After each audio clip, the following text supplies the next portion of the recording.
Welcome everyone to our Sound for Video session. It's the 17th of February 2016, and today our topic is going to be microphone placement, and we got several very good questions. In fact, here we were just talking a little bit about a session that you recorded here in Madrid. It's actually musicians playing guitar. There was a percussionist and a saxophone player and flautist, I believe. And your question was which microphone did they use, and we we did some looking around. It looks like it's clearly a Sennheiser. It does say Sennheiser on the microphone, but we couldn't figure out which microphone in particular. But I looked around Sennheiser's website. It looks like one of their small diaphragm condenser microphones, probably one of the MKH series, either the MKH 40, possibly the 50. One of those is my guess, but it also could be that there are models in other regions. I was looking at the Sennheiser USA website, so it could be they have other models that are not available here in the US, but it was recorded beautifully. It sounded absolutely great, and if I understand correctly, you said you actually tapped into the soundboard and recorded with your recorder from the soundboard.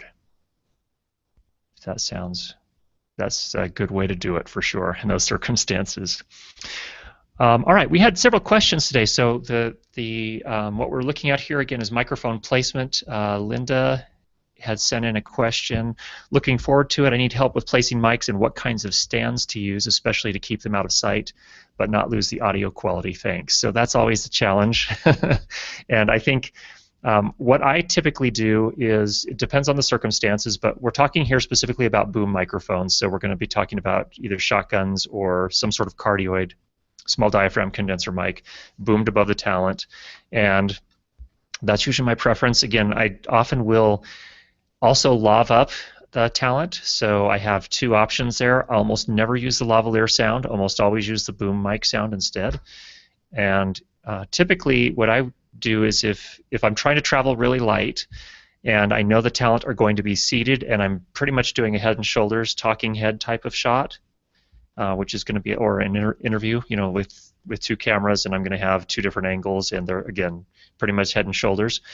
A very easy and inexpensive way to do that is to simply buy a boom microphone stand, which is actually made for live performances. And let me just show you one here. Just so you can see, these are very simple. If you just go, for example, to Amazon or any other retailer in your region, the one I rather like, or I have experience with, I should say, are the OnStage stands. Boom stand. And this is the one right here, $25 US. It's very simple. It works nicely if you take care of them. They last a long time. I've had one of them I've had for nearly 10 years, and the other one I've had for probably about 6 years. So they stand up all right if you take care of them. If you need something a little heavier duty, there certainly are other mics. A really nice one is the Triad, and let me just show you that really quickly. Of course, the big limitation with these is that if your talent's standing, it's not going to be tall enough. So this is only if they're sitting. Let's just head on over to B&H, and I think it's called the Triad stand. It's actually a system. Yeah, here it is. So it's a Triad Orbit, and they have rolling versions or they have fixed versions. This is a mini version. They're not cheap, but they are incredible quality, and these would hold up very nicely as well. Where's the actual regular stand? Here are the wheeled versions. And you can see that, for example, is $259 US. So these are not cheap, but again, if you wanted something a little higher quality, these also typically are a little bit taller. And then, of course, you have to buy the booms separately. So there are a couple options for you. What I typically do, though, when I know the talent is going to be standing and I don't have the ability to I can't hand boom because I'm also operating camera, what I will typically use is Impact Century stands. So I think probably most of you are familiar with Century stands, but if not, this is the one I have right here, the Impact Turtle Base C-Stand Kit. These are heavy. They're they're so they're heavy to haul around, take a lot of work to haul around, but it does have this very nice mechanism here that makes them pretty easy to work with. To release the legs, you just pull up on this nut and they swing back around, so it's easy to kind of break them down. But you can see it also comes with a boom arm. I don't usually use the boom arm for a microphone. What I bought in addition to this, it has this grip. I don't know. I don't even know, to be honest, what you call this, but this sits on top of the stand here, and then you can attach various accessories here. And I have an accessory that is a boom pole holder. And there are a variety of them out there, but there are some that this is actually the one that I have right here. Just a very simple one. So that sticks in one of the holes. You clamp it down at the right angle you want. This one's pretty cheap, just $25. But it looks like something like that once you have it set up. And of course, you can extend the pole out quite a bit more. Sentry stands go very, very tall. This one I think goes to 10 feet or so. So you can boom it pretty much over anybody. Again, if you're doing a relatively, not a wide shot, but something a little closer up. So this is typically what I use when I'm, again, going to have someone standing, and I have the luxury of not traveling quite so light. So there are a couple of thoughts there. Now, we had a really good question here from Robert, and Anna, we'll come back to your question because yours is a lot more involved and it's a great question as well. But Robert asked, well, could you shed some light on how you would boom a wide shot that has dialogue? So that's a little bit of a different situation there. Even something that goes 10 feet tall and extends out, 10 feet or so, can take some work. Oh, I should mention there are obviously a lot of different boom options in terms of microphone booms. Rode has some very inexpensive ones. And we'll call this boom. They actually extended their line. They recently added a few other options here, but here's the mini boom pole for $129. It's a small one. You probably need something bigger than that in most circumstances. I don't know if I did the right search terms there.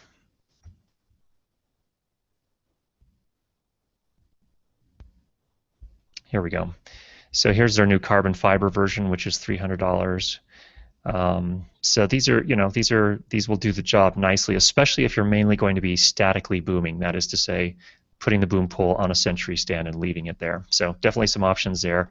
I actually have one. I've invested a little bit more, actually a lot more, in a K-Tech boom pole.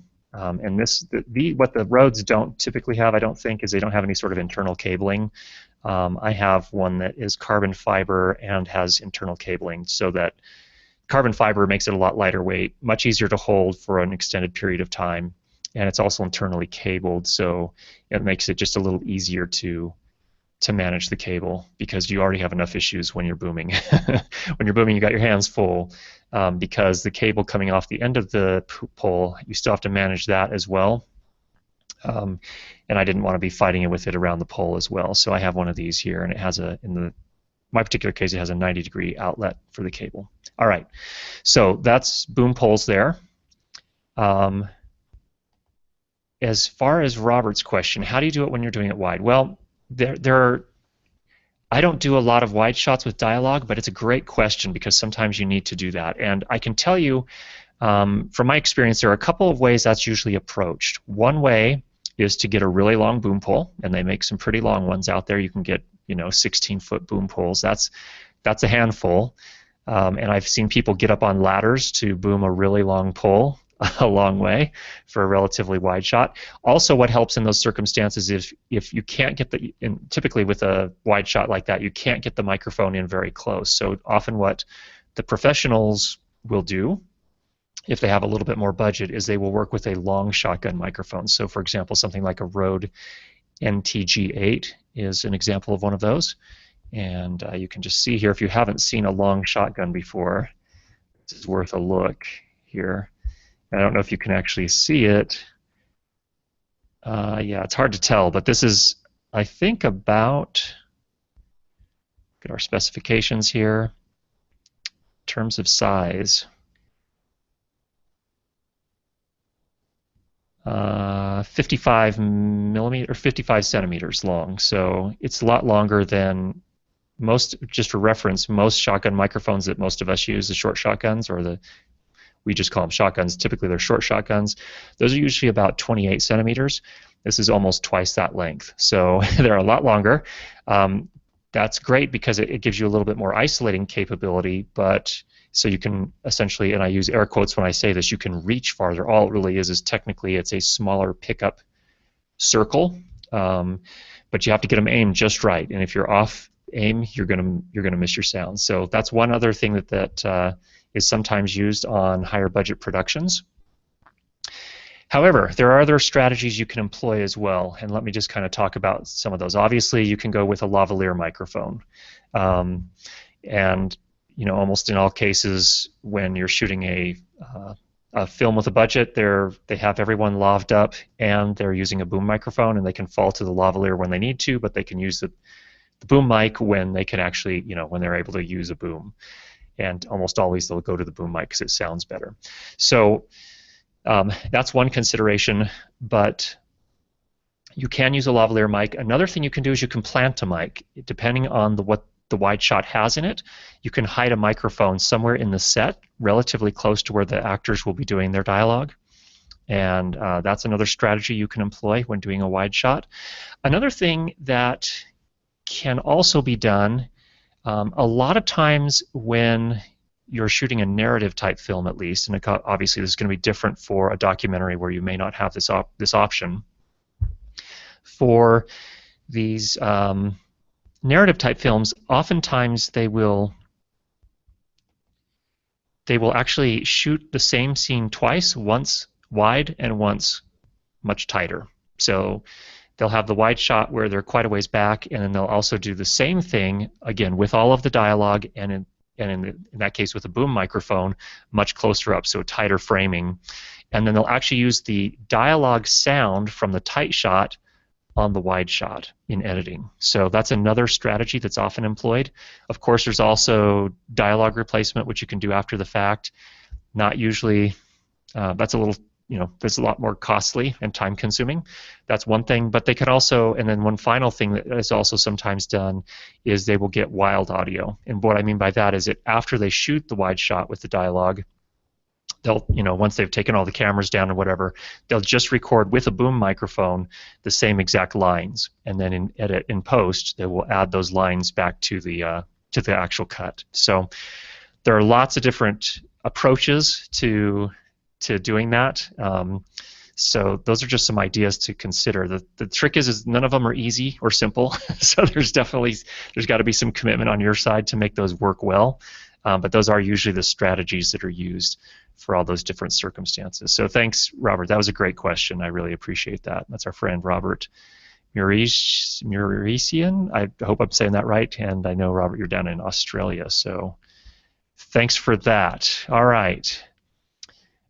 Let's Bernie MC, I apologize, Bernie, if I said your last name wrong, but he also had a question. I think we got that addressed, and this was actually not exactly the same topic, but maybe slightly related. And he's talking to a friend who is shooting sort of man on the street or woman on the street in this case, as it may be, type video, and she wanted to know kind of a very affordable solution for miking that because the camera mic obviously is not that great, so I put some recommendations there. If you guys are interested, go ahead and take a look. It's the kind of the standard you've seen from me before, which is, either using your smartphone and one of the lavaliers to hook up to it, or using a Zoom H1 or little recorder or something else like it, along with an inexpensive lavalier microphone.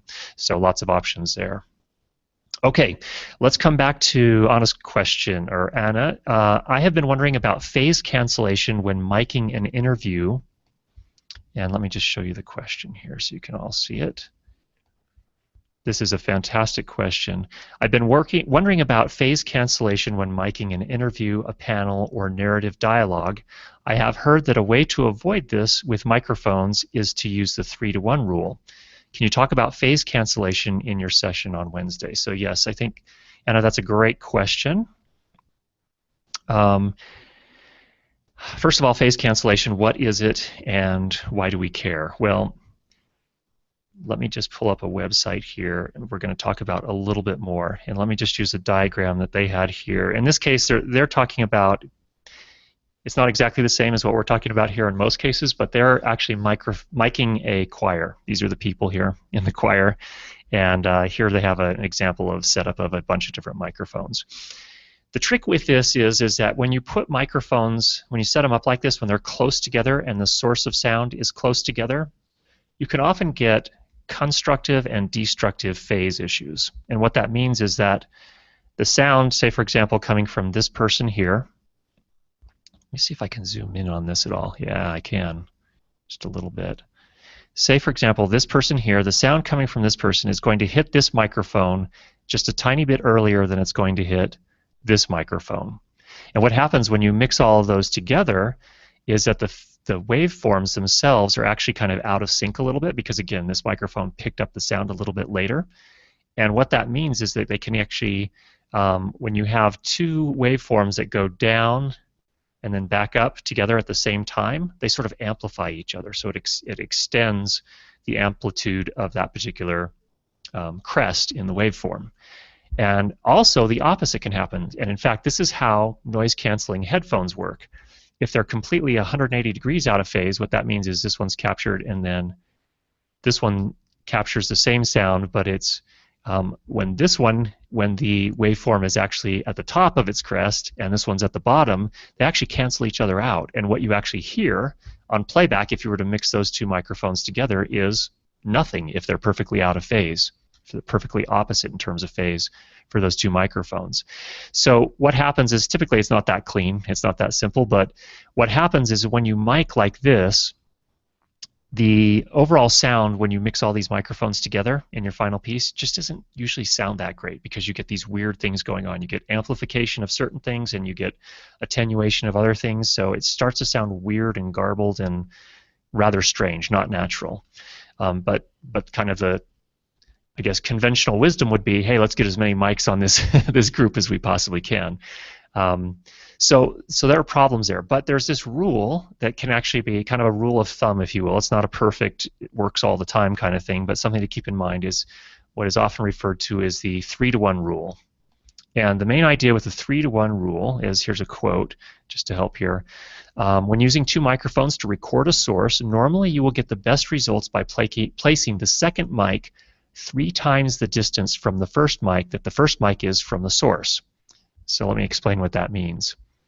If we come down here to this diagram, so for example here, let's say this person, just for simplicity, we're going to say this person is a sound source. We put this one microphone 3 feet away, and in theory this should be 9 feet right here. That would be applying the 3-to-1 rule. So we've made this second microphone 3 times the distance from the first microphone. And what that means is that typically in practice you won't run into phase issues if you place the microphones that far apart. And the same obviously on this side. So in practice, if you actually were miking this choir, for example, you would probably get a much better result with this setup with just 3 microphones than you would with this setup where you actually have 7 microphones. And again, that's just because you'd run into more phase issues here than you would here. So that's the 3-to-1 rule. Now, in our context, I know in terms of the people that we work with here, most of you guys are actually doing interviews or talking head video or things of that nature. If you're just recording one person, my advice is typically, unless you have a specific need for it, I typically would not mix 2 mics together generally for recording one single person. I will always, or not always, but in most cases, mic a single person with 2 microphones, but only use one of them. So, but if I did have to use 2 microphones, say for example, because I had an interview and both people were on camera, both the interviewee and the interviewer, a few things to keep in mind. This is one rule that can help with that a lot, is making sure that the microphone, so say this is the first person's microphone, this is the second person's microphone, you want to make sure that the mics for the, say for example for person 2, is 1/3 the distance that person 2 is from this first mic, if that makes sense. And likewise the same here, that this is, say, person 1 here, they're 3 feet from their mic, but they should be, in that case, 9 feet from this mic. So those are kind of extreme examples. Typically, you know, for example, if you're booming a shotgun microphone or a cardioid microphone, you're going to have them a lot closer than 3 feet. So it's not that hard to employ, again, this 3-to-1 rule in that circumstances, because person 1 would probably be 60 centimeters from their microphone, and person 2 would be 60 centimeters from their microphone. So all you need to make sure is that person 2 is at least, 60 times 3, so 120 centimeters, 3. And if they're 60 centimeters, 6 times 3 is 18, 180 centimeters from the person 1's microphone. So that's actually not usually too much of an issue. The trick is if they're sitting at a table facing the camera, like you might see with sports interviews sometimes. It can be a little trickier, and in that case what you want to do is probably use a dynamic microphone so you don't run into as many of those issues, but you also, in as much as possible, you want to spread them out so person 1 and 2 are sitting a little bit farther away, and when you use a dynamic microphone, the person speaking is almost right up on it, so they're only maybe 10 centimeters away, so that makes it a little easier, which means you just need to place it 20 centimeters from person 2, so that when person 2 talks and it's captured on both mics, you won't as likely run into the phase issues. So there are some thoughts there. Also, when you're doing a more formal interview where you have 2 people seated, my experience is that often you have them seated somewhere between 90 and 180 degrees at an angle to each other, so they're not perfectly facing each other usually. Sometimes they are, but oftentimes they're somewhere between 90 and 180 degrees, and that also helps too, because then you're using the polar pattern, the pickup pattern of your microphone to help reject sound, and you're going to run into fewer phase issues there as well, because each person's microphone is not picking up as much of the other person just by virtue of the polar pattern or the pickup pattern. So there are some things to consider there as far as phase is concerned. So those were some fantastic questions, and Anna, thank you for that question. I think that was a great one. All right.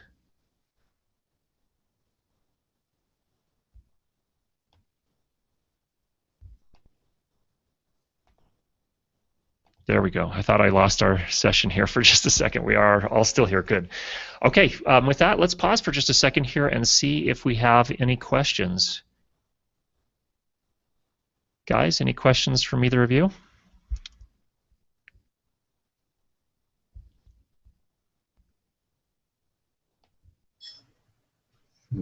Looks like, sorry, you were on mute. Okay, the question is, when you explained about the 3-to-1 rule before, the distance was 3 times from the source to the microphone, or from the both microphones, as I saw in the picture? Yeah, the picture was a little confusing, and I apologize for that. That was one I was able to pull up quickly. Let's pull that up again here. Just share that. Okay, so the picture was a little confusing here. So they're actually talking about the distance between the microphones. My understanding is it's actually not so much the distance between the microphones, but it's the distance between the microphone and the sound source. So this is the one that you want to be 3 times the distance right here, not here. Okay, I see. Thank you. Yeah, so this is, you know, again, this is the distance there, and then you would take this and multiply it by 3 to get this distance. So not a perfect, we'll forgive this author. This is a fellow that used to work at, or does, or used to work at Sweetwater Sound, which is a audio gear, mostly for music, but all audio gear in general, retailer here in the United States. Good explanation, but his diagram's a little bit off from my understanding. Good question, thanks for that. Okay. Get the tunnel vision there. Mark, any questions for you?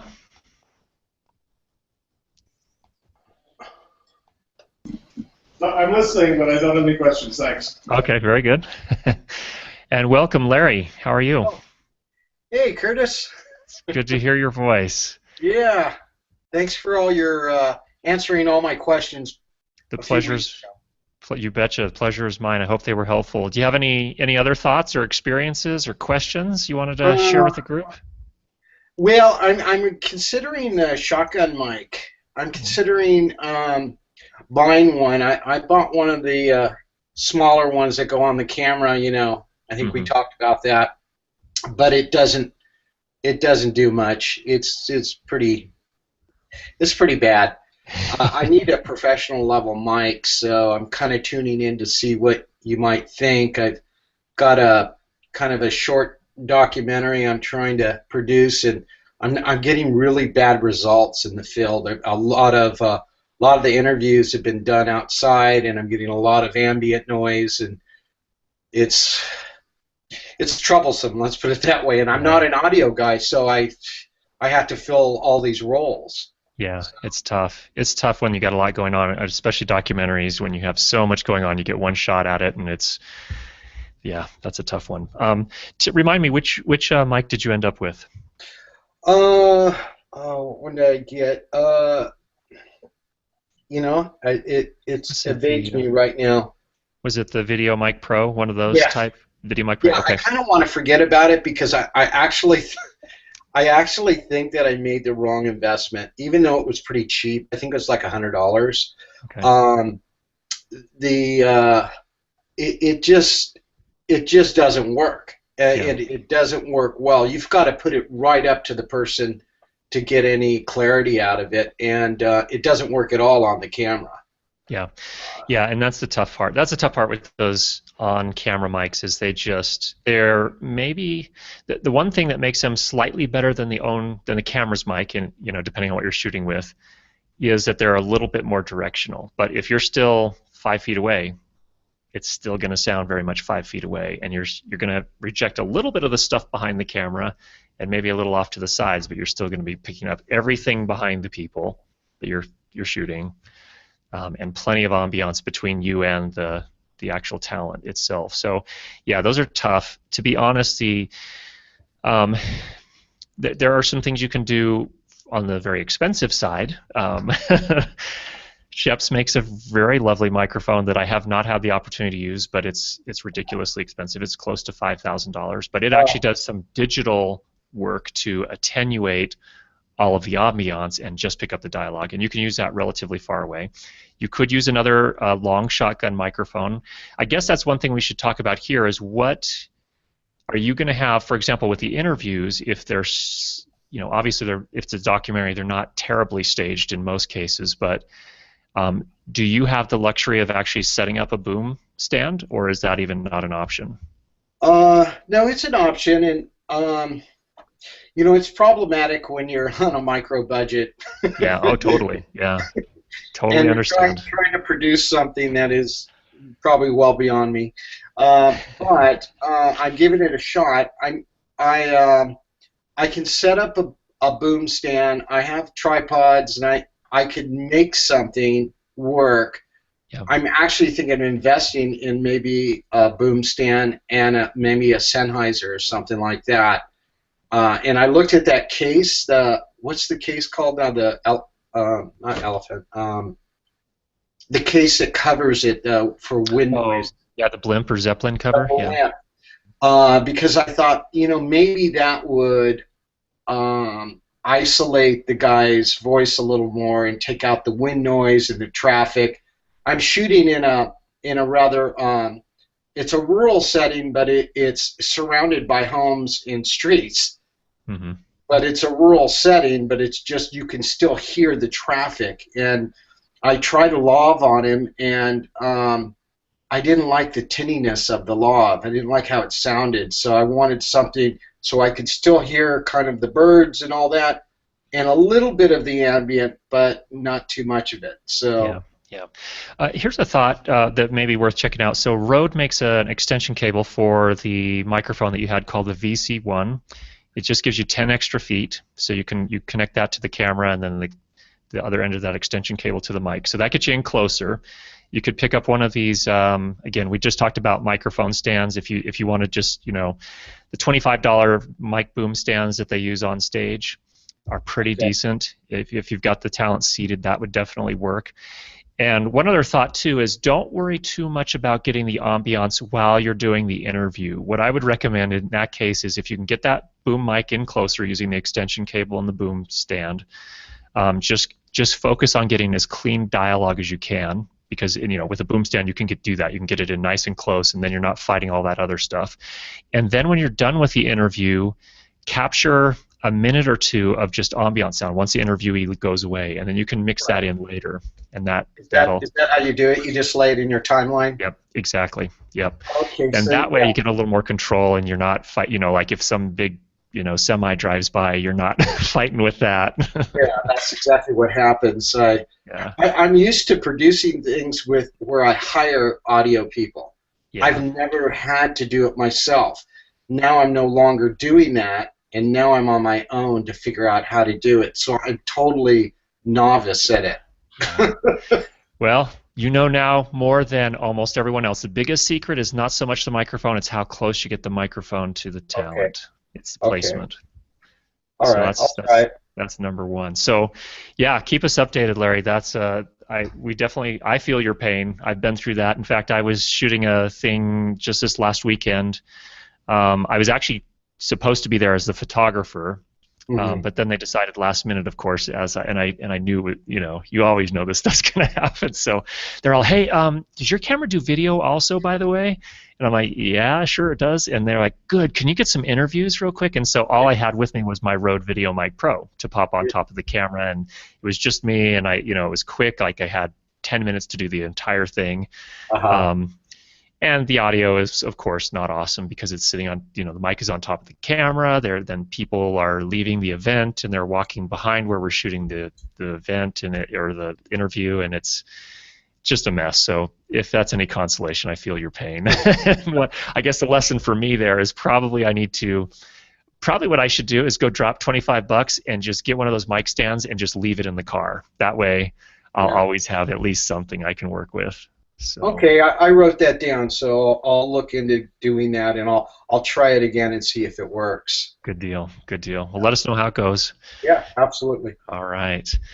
Well, that if everybody brings us to the end of our session for today. I really appreciate all the comments and questions we got this time. That was super helpful, and I hope that what we talked about here is going to be helpful for you in your future projects. Get out there and go make some cool stuff. Happy recording. We'll talk to you guys later. See you later. Sorry I was late. Take care. Thank you very much, Curtis. Thank you. Bye. Bye.